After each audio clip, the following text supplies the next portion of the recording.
Hello all, Elite DSP here, and today I'm bringing you a beginner's guide to the Firebird set. This guide is intended for anybody who's just starting a wizard, who wants to know what the end game is like, or who hasn't started a wizard yet and wants to know how they play to decide whether or not they want to play him. The Firebird set is extremely versatile. It's got a whole bunch of different variations that you can do with it, but I'm going to go over the most common variation, what most people use for end game stuff. The same build that I use to clear greater 40, and the same build that most people use to clear, number one content. In this guide, we're going to go over the spec, we're going to quickly go over the necessary gear, and we'll show you a little gameplay. Now, this first clip that you guys are watching is a T6 Rift. I do it in a little over 3 minutes, and I just wanted to show you guys how fast and how fun the Firebird set can be. It is my own little variation on the Firebird set. It's not quite the standard build, but I'll go over it in another video. I just wanted to show you guys some of the things Firebird can do. So we'll keep that playing in the background, and we're going to start going over the skills. These are all the skills that we're going to be talking about. You can go ahead and pause the video if you guys want to swap over to your wizard and switch out your abilities. For our first ability, we have Blizzard with the Apocalypse Rune. This is our main damaging ability. And what it does is an AoE targeted effect. It's large AoE and it deals fire damage over 6 seconds. Now, if you overlap your blizzards, it doesn't stack the fire damage. So you just cast it once in an area and let it rain down. Our next damaging ability is Hydra with the Mammoth Hydra Rune. It's basically a turret that you lay down that breathes out fire in a straight line from it. It deals fire damage over time. It lasts for about 15 seconds, and it's usually used whenever you come to an elite pack or you have a large pack of mobs. Next, we have our last damaging ability. It's Black Hole with Blazar. What Black Hole does is it puts a sphere of fire at a targeted area. That sphere pulls in enemies around it for 2 seconds, and then explodes after the 2 seconds is up for extra fire damage. Black Hole is best used as a CC ability. Since it pulls enemies together, it acts as like a 2-second stun. But it can also deal some significant damage, so if you don't need it for CC, go ahead and use that for damage. Next, we have what many people call our active passives. And what these are active abilities that, when used, give us passive bonuses. The first of these is Magic Weapon with the Force Weapon Rune. And what this does is it gives you 20% extra damage. Cast it, lasts 10 minutes, and it's pretty straightforward. Our other active passive is Energy Armor with either the Force Armor Rune or the Prismatic Armor Rune.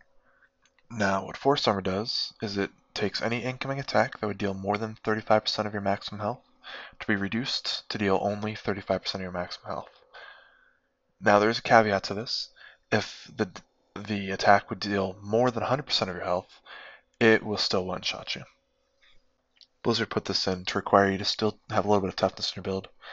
It stops us from going to greater 40 with 100k HP. Trust me, I've tried. You still get one shot by Jailer. Force Armor is best used when you're pushing progression greater ifs. Not so useful in something like T6. There you'd want to use Prismatic Armor, which gives you a flat 25% extra all resist. And no matter which rune you use, you get an extra 35% armor.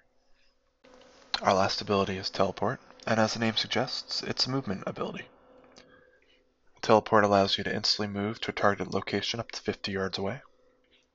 It can either be used with a Safe Passage Rune or the Wormhole Rune. The Safe Passage Rune gives you 25% reduced damage for 5 seconds after using Teleport, and the Wormhole Rune allows you to cast Teleport again within 3 seconds. Now I'll quickly go over the passives, as none of them are very build defining or even very interesting. Your first passive is Unstable Anomaly, and that's your basic secondary life passive. If you were to die and it's up, instead of dying, you'll go back up to 45% of your maximum health and knock all enemies back. It has a 60-second cooldown. Next we have Glass Cannon. It increases all your damage by 15%, but decreases your armor and resistance by 10%. Blur decreases all damage taken by 17%. And last we have Illusionist. Now, Illusionist is kind of interesting. Whenever you would take more than 15% of your maximum health as damage within 1 second, it removes the cooldown on Mirror Image, Slow Time, and Teleport. This is great because we use teleport, and basically whenever you take damage, you get another free teleport. So you take damage, teleport. Take damage again, you teleport. It's actually kind of fun. Now that we've talked about the spec, we'll go over the necessary pieces of gear. The Firebird set is a 7-piece set with 3 bonuses.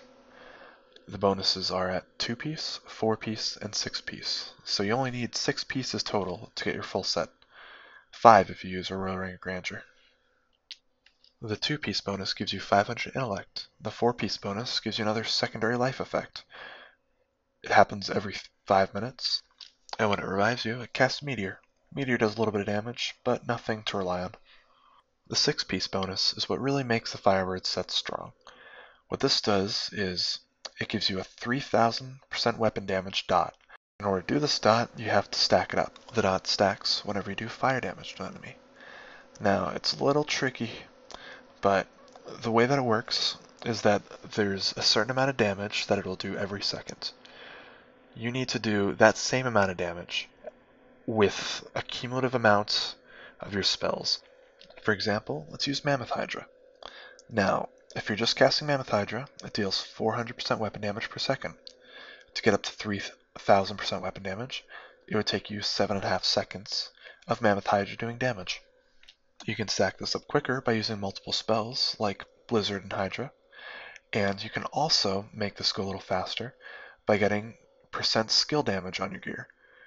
Most people get percent Blizzard damage, as you'll be casting this on everything, and so every percent extra damage makes it a little faster. The only other things that you really need to know about itemization is that crit chance and crit damage both affect the damage of your dot from Firebirds as well as the damage of your Blizzard and your Hydra. Attack speed is worthless. Fire damage is a good bonus.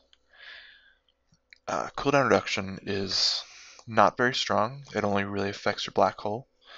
A little bit on your teleport, but you'll be getting that back from the Illusionist passive anyways. And reduced resource cost can be helpful, as everything you cast costs quite a bit of AP to use. The gameplay is pretty simple. If you've been watching me, I basically cast Blizzard on any of the mobs. I move past them to the next set, dragging those mobs with me. And then anytime there's a big pack, I'd cast Mammoth Hydra. And anytime I need it, I'll cast Black Hole. Usually defensively, sometimes offensively. Teleport to stay away from things, and dodge everything that comes at you. I hope this guide helped you guys learn the Firebird set a little better, and I hope you guys enjoy playing the Wizard as much as I do. As always, please rate the video. It helps me know what you guys like and what you guys don't like. If you haven't already, go ahead and subscribe. I'll be putting out more Wizard videos. I've already started theory crafting the new Wizard set announced at BlizzCon, as well as I'd like to show you guys some adaptations that I've done to the Firebird set. Hope you guys enjoyed the video. Thanks for watching.